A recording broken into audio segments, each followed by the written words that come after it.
تم سب میں سے یہ کس کی حرکت ہے؟ وہ موبائل سامنے رکھے غصے میں چلاتے ہوئے بولا۔ وہ ہمدان لالا، وہ میں نے تو نہیں بولا تھا۔ میں نے تو نہیں، بالکل بھی یہ پوسٹ میں نے نہیں کی۔ وہ بہت زیادہ لڑکھڑا رہی تھی۔ سپنا، یہ تم نے کیا ہے نا؟ اب کی بار وہ غصے میں چلاتے ہوئے بولا۔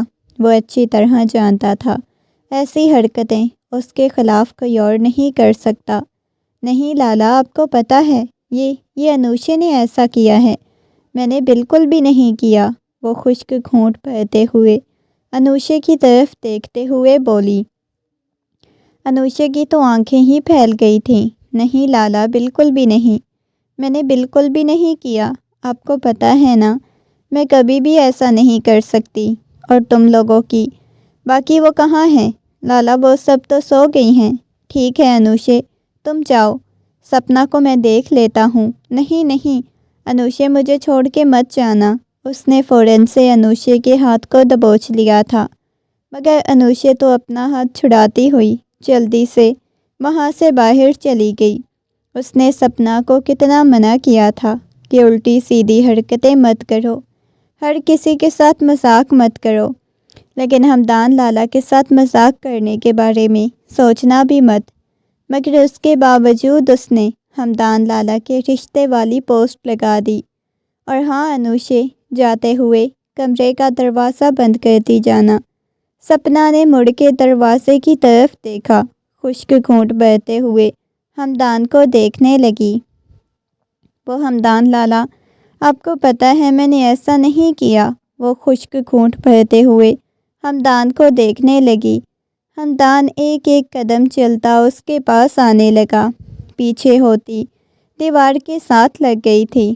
اچھا، تمہارا دل یہ ہے کہ میری کسی لنگڑی لڑکی کے ساتھ شادی ہو، یہی تم چاہتی ہو نا؟ ہمدان نے اس کے گرد بازو رکھتے ہوئے کہا۔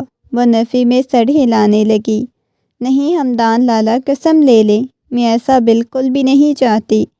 میں تو آپ کے لیے سچ میں خود لڑکی ڈھونڈوں گی، کوئی بہت پیاری سی، خوبصورت سی ہوگی۔ لالا پلیز مجھے جانے دیں، آج کے بعد ایسا نہیں ہوگا۔ تو تم نے یہ جھوٹ کیوں بولا تھا کہ وہ پوسٹ تم نے نہیں کی؟ ہاں لالا، میں مات رہی ہوں نا، وہ پوسٹ میں نے نہیں کی تھی۔ لالا دیکھیں، میں سچ بول رہی ہوں، پلیز مجھے جانے دیں، پلیز لالا، اس کے سامنے ہاتھ جوڑتے ہوئے بولی۔ اس کی تھوڑی سے پکڑ کے اس کا چہرہ اوپر کیا۔ شکل سے تو کتنی زیادہ معصوم لگتی ہو، لیکن ایسی بری حرکتیں تم کرتی ہو، اس کے بارے میں تو تمہیں سوچنا بھی نہیں تھا۔ یہ کہتے ہوئے ایک دم سے اسے اپنے قریب کیا۔ آج کے بعد ایسی حرکت کرو گی؟ بتاؤ مجھے، میں نے منع کیا تھا نا کہ میرے ساتھ پنگے لینے کی کوشش مت کرنا۔ لالا پلیز، آج کے بعد میں ایسا نہیں کروں گی۔ اگلے لمحے ہمدان نے اس کے جبڑے کو دبوچ لیا۔ اب اپنی خیر مناؤ تم، یہ کہتے ہوئے وہ بالکل اس کے قریب ہو گیا۔ تم جانتی ہو، تم میرے نکاح میں ہو، تم میری منکوحہ ہو، اس کے باوجود ایسی حرکتیں کرتے ہوئے تمہیں بالکل شرم نہیں آتی۔ اب کی بار وہ گھبرا گئی تھی۔ لالا، آپ یہ کیا کہہ رہے ہیں؟ وہ کانپتی ہوئی آواز میں بولی۔ سچ ہے، اور میں سچ ہی بول رہا ہوں۔ لالا، آپ نے بولا تھا کہ یہ بات آپ کسی سے نہیں کریں گے۔ اگلے ہی لمحے اس کی آنکھوں میں نمی تیرنے لگی۔ اب سچ گھر والوں سے چھپ تو نہیں نہ سکتا۔ یہ کہتے ہوئے اس کی تھوڑی سے پکڑ کے اس کا چہرہ اوپر کیا تو وہ نفی میں سر ہلانے لگی۔ لالا پلیز، لالا پلیز، آج کے بعد ایسا نہیں کروں گی۔ تم جانتی ہو، تم میری بیوی ہو۔ لالا سچ میں وعدہ کرتی ہوں، میں آج کے بعد ایسا نہیں کروں گی۔ آپ کو پتہ ہے نا یہ نکاح خفیہ ہے، اگر ماما بابا کو پتہ چل گیا تو وہ مجھے بہت ماریں گے۔ لالا پلیز، حرکتیں تم الٹی سیدھی کرو اور بچاؤں میں، اور بدلے میں تم میرے کام بھی نہ ہو، ایسا کیسے ہو سکتا ہے؟ وہ ایک دم سے اسے دور ہوتا ہوا جا کے دروازے کو لاک لگانے لگا۔ لالا، آپ یہ کیوں کر رہے ہیں؟ پلیز آپ لاک کیوں لگا رہے ہیں؟ تمہیں ابھی سمجھانا ہے نا، یہ کہتے ہوئے اس کے بازو سے پکڑ کے لا کر اسے بیڈ کی طرف پھینکا تو وہ نفی میں سر ہلانے لگی۔ لالا پلیز، میں وعدہ کرتی ہوں، وہ گھبراتے ہوئے بولی۔ اگلے ہی لمحے وہ اس کے قریب آ گیا تھا۔ کیا وعدہ کرتی ہو؟ بتاؤ مجھے، اس کے اوپر جھکتے ہوئے بولا۔ ہمدان کی آنکھیں اس کی آنکھوں میں جھانک رہی تھی۔ ہمدان کا ایسا کوئی ارادہ نہیں تھا، لیکن اس وقت سپنا اس کے پاس بالکل اکیلی تھی۔ اس وقت اس کا دل اپنا حق مانگ رہا تھا۔ وہ اس کی بیوی تھی، اس کے لیے حلال تھی، لیکن وہ جانتا تھا یہ رشتہ کوئی بھی نہیں جانتا۔ اس رشتے کے بارے میں کسی کو بھی علم نہیں۔ اس کے باوجود وہ سپنا کے ساتھ یہ سب کچھ کرنے لگا ہے۔ اسے خود بھی بہت زیادہ حیرت ہو رہی تھی۔ اگلے لمحے نفی میں سر ہلانے لگی۔ ایک ہی لمحہ لگا تھا، اس کی آنکھیں نمکین پانیوں سے بھر گئیں۔ لالا پلیز، لالا ایسا مت کیجیے گا، وہ نفی میں سر ہلاتے ہوئے بولی۔ مگر وہ اس کے اوپر جھک گیا، اس کے اور اپنے درمیان کے فاصلے ختم کرنے لگا تھا۔ لالا پلیز، لالا، وہ اس کا نام پکار رہی تھی، مگر اگلے لمحے اس کی آواز بھی بند ہو گئی۔ وہ بولنا چاہ رہی تھی، لیکن چاہ کے بھی بول نہیں پا رہی تھی۔ اس کے دونوں ہاتھوں کو اپنے ایک ہاتھ میں لیتے ہوئے دوسرا ہاتھ قریب کیا۔ وہ جی جان سے کپکپائی تھی، اس کے لمس کو جیسے جیسے محسوس کر رہی تھی۔ اسے ایسے لگ رہا تھا جیسے اس کی جان نکلتی جا رہی ہے۔ لالا، جیسے ہی وہ اس سے الگ ہوتا تھا تو بس اس کا نام پکارتی تھی۔ جیسے جیسے رات گزرتی گئی، وہ اس کا محرم تھا، اس پہ حق جتاتا گیا، اور وہ چاہ کے بھی اسے خود سے دور نہیں کر پا رہی تھی۔ کہاں وہ چھوئی موئی سی کم عمر لڑکی، اور کہاں وہ 30 سالہ جوان مرد جسے وہ چاہ کے بھی دور نہیں ہو پا رہی تھی۔ اس کی ابھرے ہوئے مسلز اس کے ایک بازو کے برابر تو وہ خود کو محسوس کر رہی تھی۔ آنکھیں اس نے میچی ہوئی تھی۔ جب وہ اس سے الگ ہوا تھا، بیڈ پہ لیٹا، وہ چھت کو دیکھنے لگا۔ اسے پہلو سے ہچکیوں کی آوازیں آ رہی تھیں۔ وہ رو رہی تھی۔ وہ ایک دم سے کمبل کو اپنے سینے سے لگاتی ہوئی اٹھ کے بیٹھ گئی۔ اس نے اپنے گھٹنوں کے گرد بازو لپیٹ لیے اور ہچکیوں کے ساتھ رونے لگی۔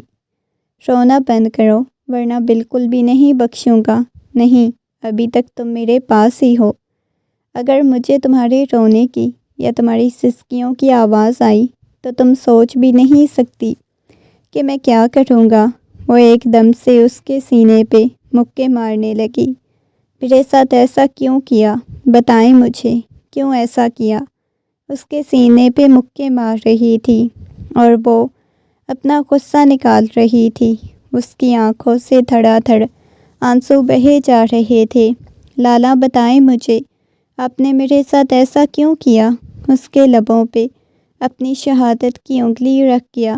خبردار، جب تم نے مجھے لالا کہا، تم اچھی طرح جانتی ہو کہ اب تم میری بیوی بن چکی ہو، اس کے باوجود تم مجھے لالا کہہ رہی ہو۔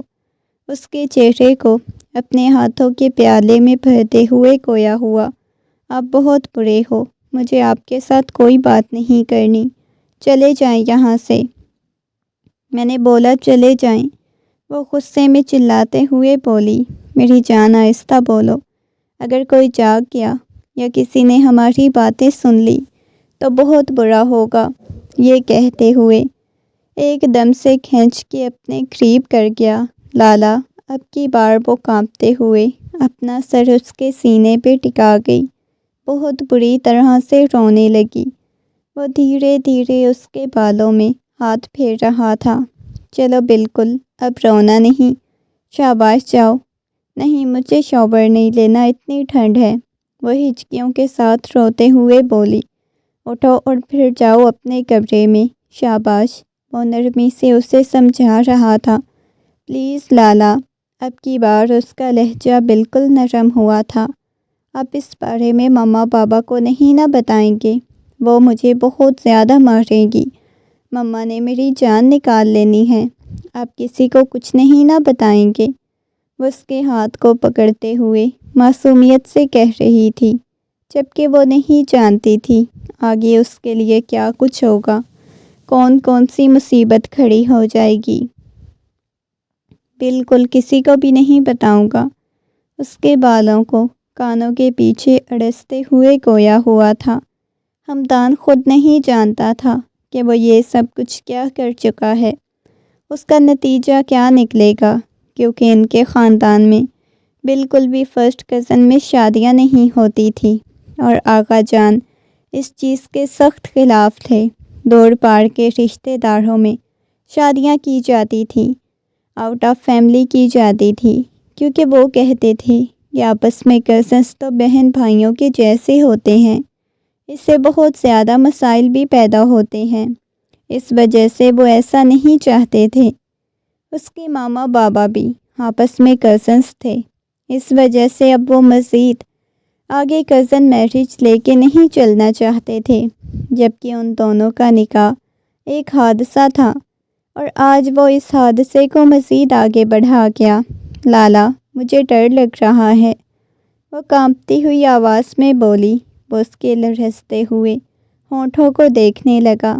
ڈرنے کی کوئی ضرورت نہیں ہے نا، جب تک میں تمہارے ساتھ ہوں پریشان مت ہو۔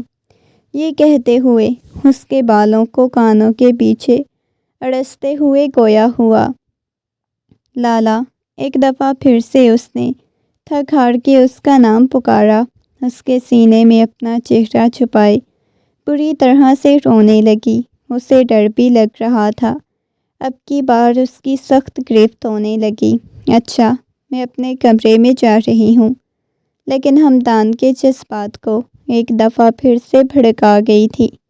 وہ چاہ کے بھی اس سے دور نہیں ہو پائی تھی۔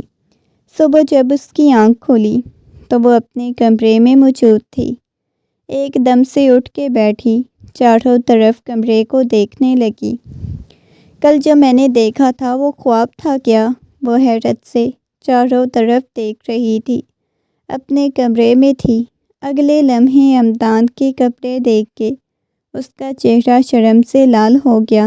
نہیں، اگر مما کو پتہ چل گیا تو وہ کیا سوچیں گی؟ نہیں اللہ جی، یہ سب کچھ کیا ہو گیا؟ یہ لالا نے کیا کیا؟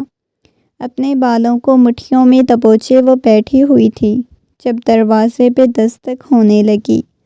اس کا سر چکرا رہا تھا، اسے بخار سا محسوس ہونے لگا۔ اس نے دروازے کی طرف دیکھا۔ کیا ہو گیا ہے سپنا بیٹا؟ ابھی تک تم اٹھی کیوں نہیں ہو؟ انوشی کالج کے لیے ریڈی ہو گئی ہے، لیکن تم ہو کہ تمہاری نیند ہی پوری نہیں ہوتی۔ جلدی 5 منٹ میں اٹھ کے باہر آ جاؤ۔ 5 منٹ میں اگر تم باہر نہ آئی تو میں جوتا لے کے آ جاؤں گی۔ حلیمہ بیگم یہ کہتی ہوئی چلی گئی تھیں۔ اس کا دل ابھی بہت زور سے دھڑک رہا تھا، اسے بخار بھی بہت تیز ہوا پڑا تھا۔ اب اسے اپنے بخار کا بھی احساس ہونے لگا۔ تھوڑی دیر بعد دوبارہ سے دروازے پہ دستک ہوئی۔ دروازہ کھولو، میں ہوں ہمدان، وہ نرمی سے گویا ہوا۔ وہ ہمدان کی آواز سنتے ہی اس کا دل مزید شدت سے دھڑکنے لگا۔ گزری ہوئی رات کا ایک ایک لمحہ اس کی آنکھوں کے سامنے گھومنے لگا۔ وہ بمشکل اٹھی تھی، اس کے سر بہت زیادہ چکرا رہا تھا۔ اپنی آنکھوں کے سامنے ہر چیز اسے گھومتی ہوئی محسوس ہونے لگی۔ اس نے آ کے دروازہ کھولا تو سامنے ہی وہ کھڑا تھا۔ ایک دم سے اندر آ گیا۔ وہ تمہاری مما نے بولا ہے کہ تمہیں اٹھا کے لاؤں، تو ان کی بات مان کے میں تمہیں اٹھانے آ گیا ہوں۔ یہ کہتے ہوئے اس نے دروازہ بند کیا۔ اپنے سامنے کھڑے ہوئے ہمدان کو دیکھ کے وہ بہت زیادہ گھبرا گئی۔ اٹھو، یہ کیا تم نے ابھی تک میرے کپڑے نہیں اتارے؟ اس ڈریس میں تمہیں کسی نے دیکھ لیا تو سوچو کیا ہوگا؟ وہ دیکھ رہا تھا۔ ہمدان کی قمیض سے گھٹنوں تک آ رہی تھی، بازو کوہنیوں تک۔ ہمدان نے رات کو فولڈ کیے تھے۔ قمیض کا کالر اتنا بڑا تھا، وہ اسے دیکھے ہوئے اگلے ہی لمحے اپنی ہنسی دبانے کی کوشش کرنے لگا۔ لالا، مجھے بخار ہوا پڑا ہے، وہ معصومیت سے بولی تو آگے بڑھ کے اس کی پیشانی پہ ہاتھ رکھا۔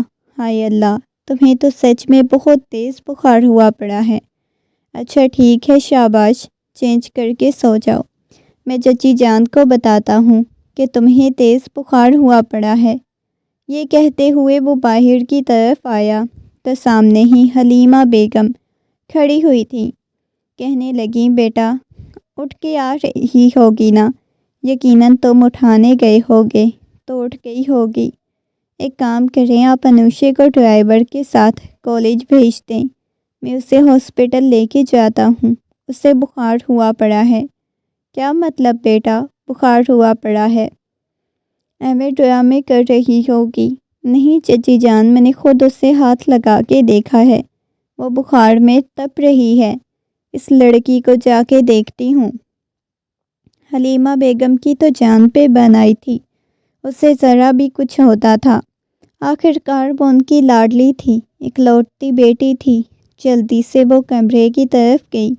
ایک منٹ چچی جان، میں نے آپ کو بولا ہے کہ تم ایک دفعہ فریش ہو جاؤ، شاید بخار کچھ کم ہو جائے۔ بیٹا اتنی ٹھنڈ میں تم نے اسے فریش ہونے بھیج دیا، اور یہ لڑکی اب شاور نہ لے لے۔ جا کے دیکھتی ہوں۔ چچی جان آپ کام کریں، میں جا کے دیکھتا ہوں۔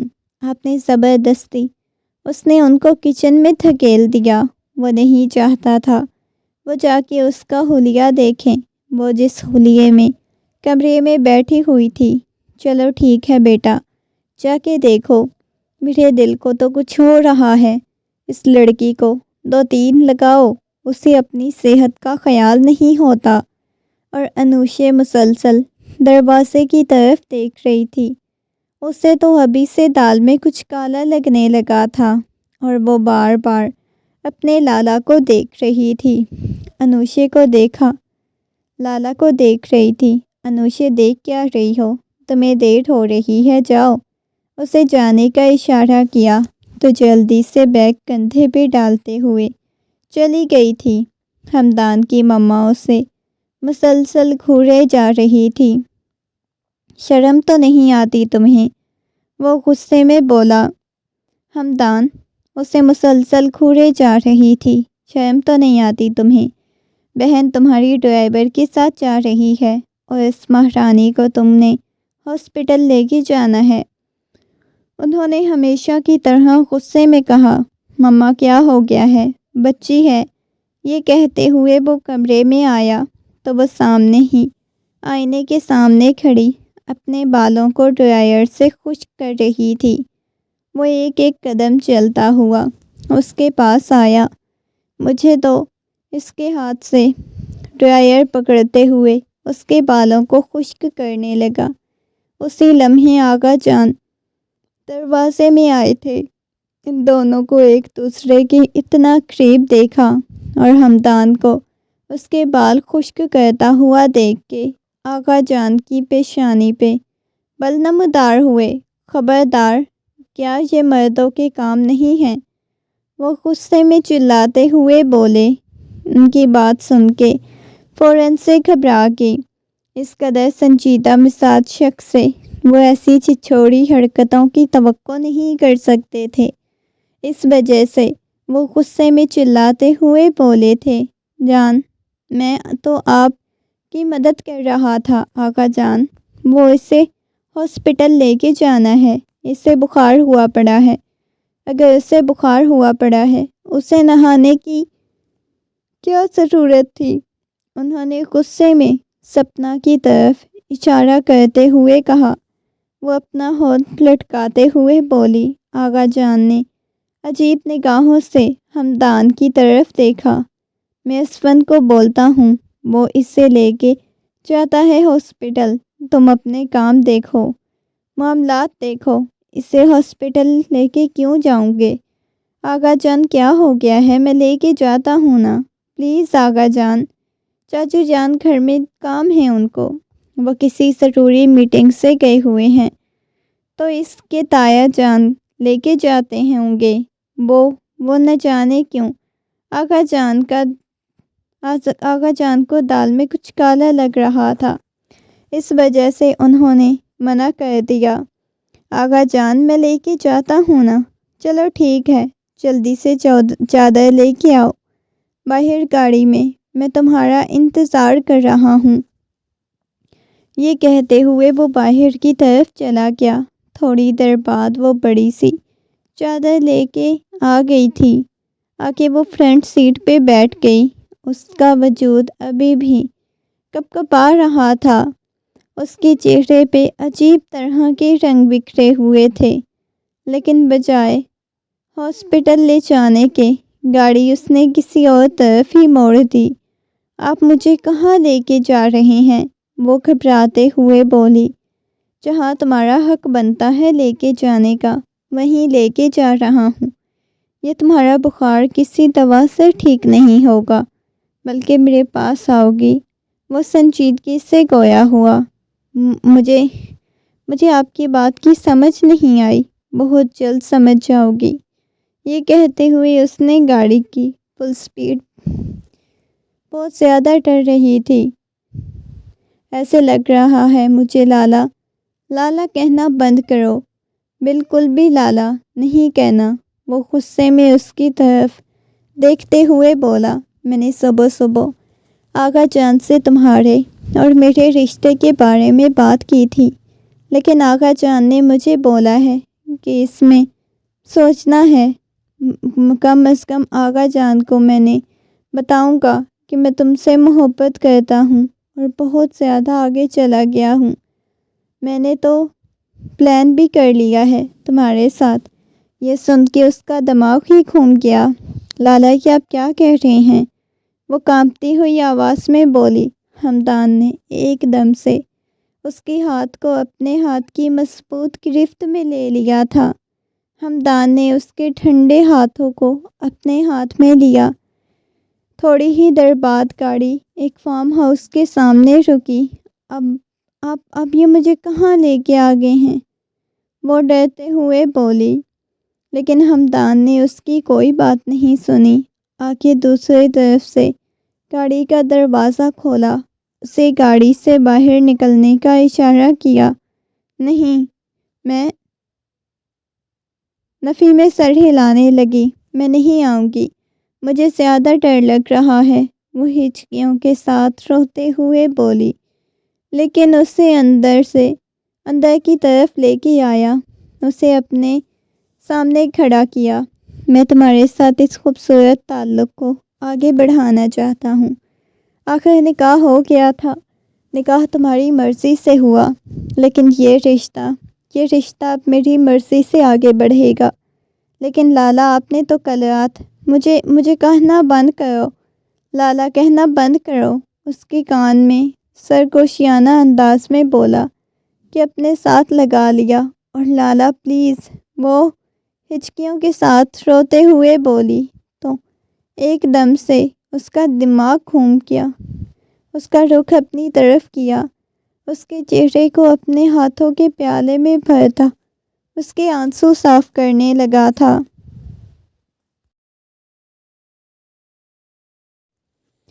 رات وہ کافی دیر سے واپس آئے تھے۔ اس کے چہرے پہ کچھ الگ رنگ بکھرے ہوئے تھے، جنہیں دیکھ کے نہ جانے کیوں حلیمہ بیگم کو کچھ غلط ہونے کا اندیشہ ہو رہا تھا۔ کیسی طبیعت ہے؟ تم لوگوں نے آنے میں اتنی دیر کیوں لگا دی؟ نہیں بس وہ ویسے ہی، اس نے بولا تھا کہ وہ مجھے گھومنا پھرنا ہے، تو اس وجہ سے میں گھمانے پھرانے لے کے چلا گیا تھا۔ انہوں نے اپنی بیٹی کی طرف دیکھا۔ وہ سمجھ گئی تھی کہ وہ کیا کر کے آ رہی تھی۔ وہ جلدی سے اپنے کمرے کی طرف چلی گئی۔ وہ اس کے پیچھے جیسے ہی اندر آئیں تو حلیمہ بیگم نے اسے بلایا، مگر وہ بات سننے کو تیار نہیں تھی۔ جا کے بیڈ میں کمبل میں گھسنے کی تیاری کرنے لگی۔ جب حلیمہ بیگم نے اس کے بازو سے پکڑا، اس کا رخ اپنی طرف کرتے ہوئے زوردار تماچا اس کے منہ پہ رسید کیا۔ یہ سب کچھ کیا ہے؟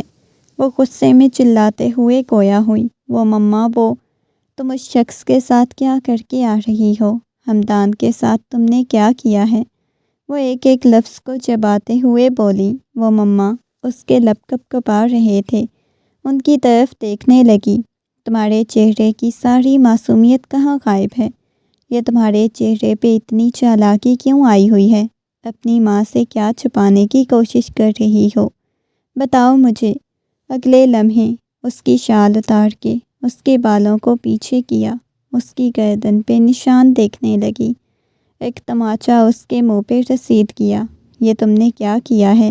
تمہیں ذرا شرم نہیں آئی؟ سارا دن کہاں تھی بتاؤ مجھے؟ یہ سب کچھ تمہاری مرضی سے ہوا؟ جتنی تم پرسکون اور مطمئن نظر آ رہی ہو، یقیناً یہ سب کچھ تمہاری مرضی سے ہی ہوا ہوگا۔ میں تو تمہیں چھوٹی معصوم سی اپنی بیٹی سمجھتی تھی، لیکن تم اتنی بڑی ہو گئی ہو، مجھے اس چیز کا بالکل اندازہ نہیں تھا۔ وہ اسے مسلسل مارے جا رہی تھی۔ اتنے میں اسفند صاحب بھی اندر آ گئے۔ کیا ہو گیا ہے؟ ایسا کیا کر دیا ہے؟ بچی کو کیوں مار رہی ہو؟ دیکھیں آپ کی بچی آپ کے بھتیجے کے ساتھ کیا کر کے آئی ہے، پوچھیں اس سے۔ اس نے کیا کیا؟ وہ غصے میں چلاتے ہوئے بولی۔ اتنے میں نیچے سے سب بھاگے تھے۔ ہمدان بھی آ گیا تھا۔ حلیمہ بیگم کو اسے مارتا ہوا دیکھ کے ہمدان جلدی سے درمیان میں آ گیا۔ کیا ہو گیا ہے چچی جان؟ کیوں اسے مار رہی ہیں؟ ہمدان نے بنا کسی کا لحاظ کیے ایک دم سے اسے اپنے سینے سے لگا لیا، اس کے گرد بازوؤں کا مضبوط حصار قائم کر لیا۔ آغا جان بھی آ گئے، اس کے بابا جان، اس کی ماما جان، سبھی لوگ وہاں پہ آ گئے۔ پوچھیں اس سے، یہ کیا کر کے آئی ہے اس کے ساتھ؟ وہ غصے میں چلاتے ہوئے بولی۔ خبردار، جو اب کسی نے ہاتھ بھی لگایا، کوئی گناہ نہیں کر کے آئی، بیوی ہے میری۔ وہ غصے میں چلاتے ہوئے بولی۔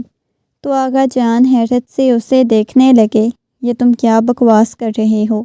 وہ بہنوں کی طرح تمہاری ہے اور تم نے اس کے ساتھ شادی کر لی۔ آغا جان غصے میں چلانے لگے۔ وہ کہنے لگا، بہنوں کی طرح ہے، لیکن بہن تو نہیں ہے نا۔ کیا وہ میری ماں کی کوکھ سے پیدا ہوئی ہے جو میری بہن ہے، یا میرے ساتھ پیدا ہوئی ہے جو میری بہن ہے؟ کہاں سے میری بہن ہے، بتائیں مجھے۔ وہ غصے میں چلاتے ہوئے گویا ہوا۔ سبھی خاموش ہو گئے۔ خبردار، اب کسی نے اسے ہاتھ لگانے کی کوشش کی۔ اسی لمحے اسفند صاحب بھی آ گئے۔ یہ میری غیرت کو گوارا نہیں کہ میری بیٹی بھاگ کے شادی کرے۔ ان کے ہاتھ میں موجود پسٹل دیکھ کے سبھی آنکھیں پھاڑے دیکھنے لگے۔ دیکھے چاچو جان، بات اتنی بڑی نہیں ہے، آپ بات کو بڑھانے کی کوشش کر رہے ہیں۔ بابا جان پلیز ایسا مت کیجیے گا۔ وہ ہچکیوں کے ساتھ روتے ہوئے فوراً سے ہمدان کے پیچھے چھپ گئی۔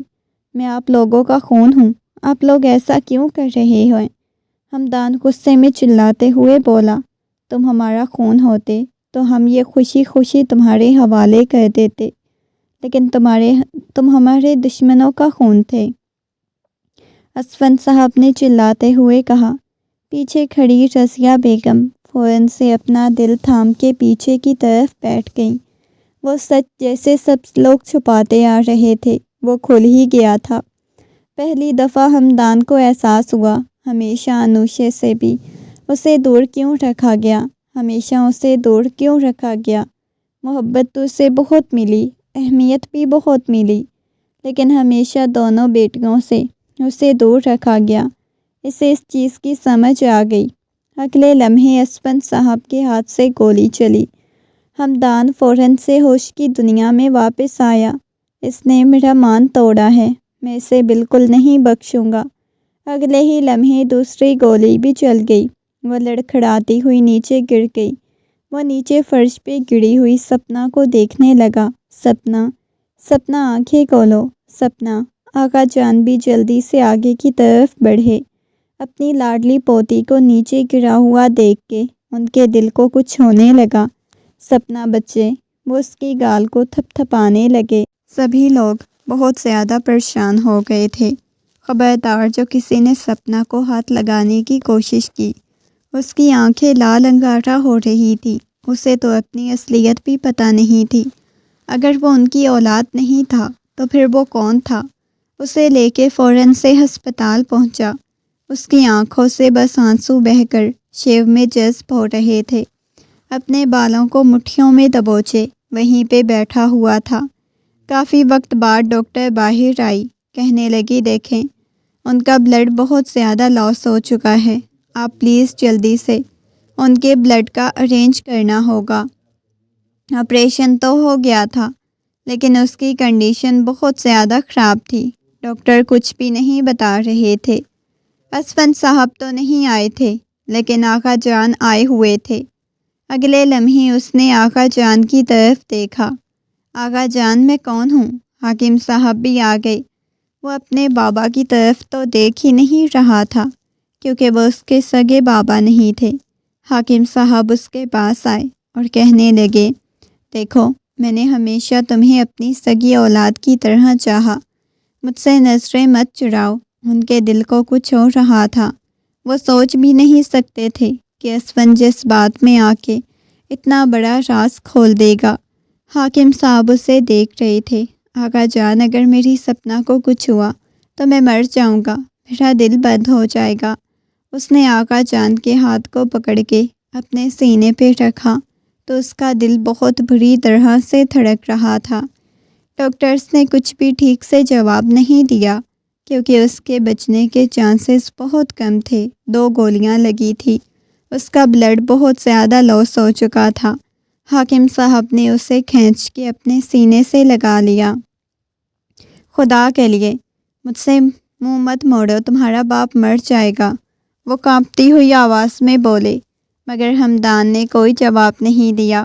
پلیز پلیز آپ یہاں سے چلے جائیں، میں کسی سے کوئی بات نہیں کرنا چاہتا۔ وہ صرف آقا جان کے ساتھ چپک کے بیٹھا ہوا تھا۔ نہ جانے کیوں پھر بھی اسے آقا جان سے اپنائیت محسوس ہو رہی تھی۔ وہ کشش، وہ اپنائیت تو اسے حاکم صاحب سے بھی محسوس نہیں ہو رہی تھی۔ حاکم صاحب اس کے گھٹنوں کے پاس بیٹھ گئے، وہ رونے لگے۔ خدا کے لیے اپنے باپ کے ساتھ ایسے مت کرو۔ ان کی آواز بھیگی ہوئی تھی اور وہ دیکھ رہا تھا بچپن سے لے کے اب تک حاکم صاحب نے اسے محبت دی، اسے لاڈ دیا، اسے اپنی اہمیت دی، یہاں تک کہ کچھ نہیں تھا اسے ہر چیز تو دی تھی، پھر بھی وہ حاکم صاحب سے کیوں غصہ تھا وہ خود نہیں جانتا تھا۔ شاید وہ ان سے نظریں نہیں ملا پا رہا تھا۔ اس وقت اسے کسی چیز کی ٹینشن تھی تو وہ صرف سپنا کی۔ پلیز بابا جان، میں اس وقت بہت زیادہ پریشان ہوں، میری سپنا کو کچھ ہوا تو میں کسی کو نہیں چھوڑوں گا۔ میں آپ لوگوں کو پہلے بتا رہا ہوں، مجھے اپنی ذات سے کوئی لینا دینا نہیں، میں کون ہوں، میں کس کی اولاد ہوں، لیکن اس وقت میری ذات صرف اور صرف سپنا سے وابستہ ہے جو زندگی اور موت کی کشمکش میں ہے۔ وہ اپنے بالوں کو مٹھیوں میں دبوچے وہیں پہ بیٹھا ہوا تھا۔ نہ جانے کتنا وقت گزر گیا جب ڈاکٹر باہر آئی۔ ڈاکٹر کہنے لگی دیکھیں ابھی آپ کی پیشنٹ خطرے سے باہر ہیں، آپریشن کامیاب ہو گیا ہے، آپ لوگوں کو پریشان ہونے کی ضرورت نہیں۔ ڈاکٹر کی بات سن کے وہیں ہسپتال کے فرش پہ سجدہ ریز ہو گیا، اللہ کا شکر ادا کرنے لگا۔ بابا جان، آقا جان، آپ لوگ چلے جائیں، میں اس لڑکی سے یا کسی سے بھی آپ لوگوں کا کوئی لینا دینا نہیں، خدا کے لیے آپ لوگ یہاں سے چلے جائیں۔ وہ کانپتی ہوئی آواز میں بولا۔ وہ جانتے تھے ہمدان ہمیشہ سے ضدی تھا اور اس وقت وہ ضد پہ اڑا ہوا تھا۔ ان کا جانا بھی بہتر تھا کیونکہ اکثر وہ لوگ نہ جاتے تو مزید کچھ بھی کر سکتا تھا، اس وجہ سے وہ لوگ چلے گئے۔ کافی وقت بعد ڈاکٹر نے ملنے کی اجازت دی تو وہ اندر آیا تھا، مشینوں میں جکڑے ہوئے اس کے وجود کو دیکھنے لگا۔ آکسیجن ماسک اس نے لگایا ہوا تھا۔ ایک ایک قدم چلتا اس کے پاس آیا، آہستگی سے اس کے ہاتھ کو اپنے ہاتھ کی گرفت میں لیا، اپنے لبوں سے لگا لیا۔ میری جان سپنا، وہ نرمی سے سپنا کو پکار رہا تھا۔ سپنا آنکھیں کھولو نا، تمہیں پتہ ہے میں تم سے بہت زیادہ محبت کرتا ہوں، میں ایک لمحہ بھی تمہارے بغیر نہیں رہ سکتا، میرے دل کو کچھ ہو رہا ہے، میں ایسے تمہیں نہیں دیکھ سکتا۔ اس کے سینے پہ اپنا سر رکھے بہت بری طرح سے رو پڑا۔ سپنا پلیز آنکھیں کھولو نا۔ سپنا اس کے اوپر جھکا ہوا تھا، اس کی گال کو سہلا رہا تھا، اس کی آنکھیں بند تھیں۔ سپنا ایک دفعہ اپنی آنکھیں کھولو نا پلیز، کیوں میرا امتحان لے رہی ہو؟ یہ دیکھو میرا دل کتنی شدت سے دھڑک رہا ہے۔ وہ اس کا ہاتھ پکڑ کے اپنے دل کے مقام پہ رکھا۔ کاش ایسا کچھ بھی نہ ہوتا تو کچھ بھی نہ کرتا۔ وہ ہچکیوں کے ساتھ رو پڑا۔ تھوڑی دیر بعد اس نے ہلکی ہلکی آنکھیں کھولی۔ اس کے ہاتھ میں ہلکی سی جنبش ہوئی۔ سپنا، سپنا میری جان۔ وہ دیوانوں کی طرح اس کے ہاتھ پہ بوسے دے رہا تھا۔ وہ اپنے ہاتھ پہ اس شخص کی مونچھوں کی چبھن کو محسوس کر رہی تھی۔ اس کی آنکھوں سے آنسو نکل کے اس کی کن پٹی کو بھگوتا اس کے بالوں میں جذب ہو گیا۔ رونا نہیں، چھپ کے اس کی پیشانی پہ بوسہ دیا۔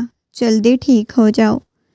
وہ بس یک ٹک اسے دیکھے جا رہی تھی۔ دھندلایا ہوا اس شخص کا چہرہ نظر آ رہا تھا۔ بس آخری لمحہ وہ گولی چلنا، اپنے ہاتھوں پہ لگا ہوا خون، بس اسے وہی نظر آ رہا تھا۔ بابا، انوشے کی آواز پہ حکیم صاحب نے نگاہیں اٹھا کے دیکھا۔ ہاں بیٹا بولو۔ بابا، مما کی طبیعت بہت زیادہ خراب ہے۔ وہ ہمدان لالا کو یاد کر رہی ہیں۔ انوشے کی آواز بھیگی ہوئی تھی۔ انہوں نے نگاہیں اٹھا کے انوشے کو دیکھا۔ بیٹا تم ان کا خیال رکھو۔ بابا ہمدان لالا کو بلائیں نا۔ وہ کانپتی ہوئی آواز میں آ کے ان کے گھٹنوں کے پاس بیٹھ گئی۔ ان کے گھٹنوں پہ اپنا سر رکھ لیا۔ بابا، ہمدان لالا کے بغیر میں نہیں رہ سکتی۔ آپ کو پتہ ہے لالا سے کتنی محبت کرتی ہوں۔ وہ کانپتی ہوئی آواز میں بول رہی تھی۔ مر جائیں گی لالا کے بغیر۔ پلیز لالا کو بولے نا۔ کیوں چاچو جان نے ایسا کیا ہے؟ کیوں لالا کو حقیقت بتائیں۔ ایسا نہیں ہے، لالا ہمارے لالا ہیں نا۔ پلیز بیٹے ہیں نا، چاچو جھوٹ بول رہے تھے۔ وہ مزید کوئی بات نہیں کر سکے۔ انوشے کو دیکھنے لگے۔ بابا پلیز آپ بتا دینا لالا کدھر ہیں، میں ان کے پاؤں پکڑ لوں گی، میں ان کو واپس لے آؤں گی۔ پلیز بابا، وہ نرمی سے انہیں کہہ رہی تھی۔ وہ اپنی بیٹی کو دیکھ رہے تھے۔ یہ لو میں تمہارے لیے سوپ بنا کے لایا ہوں۔ ایک ہفتے بعد جب وہ ہاسپٹل سے ڈسچارج ہوئی تو اسے لے کے سیدھا فلیٹ پہ آ گیا۔ اس کا خیال رکھ رہا تھا، لیکن وہ بالکل خاموش تھی۔ آدھی رات کا وقت تھا۔ ہچکیوں کی آواز سن کے ایک دم سے اٹھا۔ دیکھا تو وہ اپنے ہاتھوں میں اپنا چہرہ چھپائے رو رہی تھی۔ سپنا میری جان۔ وہ نرمی سے سپنا کے پاس آتا ہوا اس کے گرد حصار قائم کر گیا۔ ہمدان، وہ کانپتی ہوئی آواز میں ہمدان کو پکارنے لگی تھی۔ کہیں پین ہو رہا ہے کیا؟ بتاؤ، کہیں تکلیف ہے تو بتاؤ مجھے، ڈاکٹر کے پاس لے جاؤں۔ وہ نرمی اور محبت سے بولا تو وہ نفی میں سر ہلانے لگی۔ بابا کے پاس جانا ہے، وہ ہچکیوں کے ساتھ روتے ہوئے بولی تو وہ خاموش ہو گیا تھا۔ اس نے کوئی بات نہیں کی۔ مجھے ماما بابا کے پاس جانا ہے، جو کچھ بھی تھا، لیکن اپنے ماما بابا کو بہت زیادہ یاد آ رہی تھی۔ وہ کہنے لگا ٹھیک ہے، میں صبح لے جاؤں گا نا، ابھی کافی رات ہو گئی ہے۔ ہمدان پلیز مجھے ابھی لے جائیں نا، مجھے کچھ ہو رہا ہے، میرا دل بند ہو رہا ہے، میری طبیعت بہت زیادہ خراب ہو رہی ہے۔ وہ روتے ہوئے بولی۔ اچھا ٹھیک ہے، میں آپ کو لے جاؤں گا، بالکل بھی نہیں رونا۔ آہستگی سے اسے اپنے سینے سے لگاتے ہوئے بولا۔ پلیز ابھی سو جاؤں، میں صبح لے کے جاؤں گا، ابھی اتنی رات کو نہیں لے جا سکتی، آپ کو پتہ ہے نا، ابھی کافی زیادہ رات ہو گئی ہے۔ وہ محبت سے بول رہا تھا۔ ہمدان نے اس کی آنکھوں میں دیکھا۔ اس کی آنکھیں لال انگارہ ہو رہی تھیں۔ دیکھو مجھے پتہ ہے تم کیا سوال کرنا چاہتی ہو۔ مجھے بچپن سے معلوم تھا کہ میں بابا کا، مما کا، آپ لوگوں کا سگا خون نہیں ہوں، میں آپ لوگوں کی سگی اولاد نہیں ہوں۔ پلیز، میں اس پہ کوئی بات نہیں کرنا چاہتا۔ میرے بابا نے مجھے ہمیشہ بہت زیادہ محبت دی، مما نے بھی دی۔ اگر چاچو جان نے یہ بات کر دی تو مجھے اس سے کوئی فرق نہیں پڑتا، میں ان کو ماما بابا سمجھتا ہوں۔ پلیز مجھے کوئی مسئلہ نہیں، بس تم ٹھیک ہو جاؤ گی تو ہم لوگ واپس چلے جائیں گے، ویسے بھی میں نارمل ہوں۔ وہ محبت سے اسے سمجھا رہا تھا۔ وہ اس کے سینے میں اپنا چہرہ چھپا گئی۔ وہ دیکھ رہی تھی اس شخص میں کتنی ہمت تھی، اس کا کتنا ضعف تھا۔ اتنا کچھ ہونے کے باوجود بھی وہ ہر چیز کو بھولنے کے لیے، ہر چیز کو معاف کرنے کے لیے تیار ہو گیا تھا۔ پوری رات اس کے سینے سے لگی رہی، وہ سوئی نہیں تھی، محض اس شخص کی محبت کو محسوس کرتی رہی جو رات بھر اسے اپنے حصار میں لیے اس کی پشت کو سہلاتا رہا۔ اگلے دن صبح ہی صبح وہ پھر سے محبت کرنے لگی تھی، وہ پھر سے ضد کرنے لگی تھی، مجھے بابا کے پاس لے جاؤ، مجھے ماما کے پاس لے جاؤ، مجھے ان سب کی بہت زیادہ یاد آ رہی ہے۔ ٹھیک ہے، وہ موبائل پہ دیکھ رہا تھا جہاں پہ انوشے کی بہت زیادہ کالز آئی ہوئی تھی۔ جب سے وہ آیا تھا تب سے انوشے مسلسل اسے کالز کر رہی تھی، لیکن وہ اس کے نام ایسے ہی دیکھ رہا تھا، نہ اس کی کال پک کر رہا تھا۔ وہ جانتا تھا کہ انوشی اس کے بغیر نہیں رہ سکتی، اس کی مما کی کنڈیشن بھی ٹھیک نہیں، لیکن وہ خود بہت زیادہ ڈسٹرب تھا، اسے سمجھ نہیں آ رہی تھی وہ کیا کرے۔ صبح ہی صبح وہ کہنے لگا، ریڈی ہو جاؤ، میں تمہیں واپس حویلی لے کے جانا چاہتا ہوں۔ یہ سن کے وہ بہت زیادہ خوش ہو گئی تھی۔ 5 منٹ میں وہ ریڈی ہوئی، آ کے گاڑی میں بیٹھ گئی۔ اس کی کنڈیشن پہلے سے کافی بہتر لگ رہی تھی، کہیں پین تو نہیں ہو رہی۔ اس کے ہاتھ کو اپنے ہاتھ میں لیتے ہوئے بولا۔ ہمدان نے نرمی سے ہمدان کا نام پکارا۔ جی ہمدان کی جان بولو۔ وہ اس کے ہاتھ کو اپنے لبوں سے لگاتا ہوا بولا، ہمدان آپ مجھ سے محبت کرتے ہیں؟ اس کی بات سن کے ہمدان مسکراتے ہوئے محبت پاش نگاہوں سے اس کی طرف دیکھا۔ اگر تمہیں میری محبت پہ شک ہے تو بتاؤ، یہاں پہ ایک ثبوت دے دیتا ہوں، وہ شرارتی لہجے میں بولا۔ آج کتنے دنوں بعد اس نے ہمدان کے لہجے میں وہ شرارت، وہ محبت محسوس کی تھی۔ وہ مسکراتے ہوئے اسے دیکھنے لگی۔ وہ اس کے کندھے پہ سر ٹکاتے ہوئے اپنی آنکھیں بند کر گئی۔ تقریباً 1 گھنٹے کے سفر کے بعد وہ لوگ حویلی پہنچ گئے۔ پورچ میں گاڑی کھڑی کرتے ہوئے اس نے آ کے دوسری طرف سے گاڑی کا دروازہ کھولا تو وہ گاڑی سے باہر نکلی۔ اسے چلنے میں تھوڑی دشواری پیش آ رہی تھی، مگر وہ اس کے ساتھ چلتی آ رہی تھی۔ جیسے ہی انوشے نے ہمدان کو دیکھا تو اس کی طرف آئی، ایک دم سے روتے ہوئے اس کے سینے سے لگ گئی۔ لالا آپ کہاں چھوڑ کے چلے گئے؟ وہ ہچکیوں کے ساتھ روتے ہوئے بولی۔ وہ اسے دیکھنے لگا، لالا کی جان رونا بند کرو، واپس آ گئے ہیں نا لالا؟ بس آپ کی دوست کی طبیعت نہیں نہ ٹھیک تھی، دیکھو اتنا اس نے مجھے تنگ کیا، واپس آ گیا ہوں نا؟ اس کے بالوں کو سہلاتے ہوئے بولا۔ وعدہ کریں اب دوبارہ چھوڑ کے نہیں جائیں گے؟ اس کے ہاتھ کو پکڑتے ہوئے بولی۔ نہیں لالا، بالکل بھی نہیں دوبارہ چھوڑ کے جاؤں گا، انوشے کے آنسوؤں کو صاف کرتے ہوئے بولا۔ اتنے میں پیچھے سے حاکم صاحب بھی آ گئے۔ اس نے دیکھا اسفند صاحب بھی آ گئے۔ اسفند صاحب کو آج یقیناً اپنی غلطی کا احساس ہو گیا تھا۔ آغا جان اسے دیکھنے لگے۔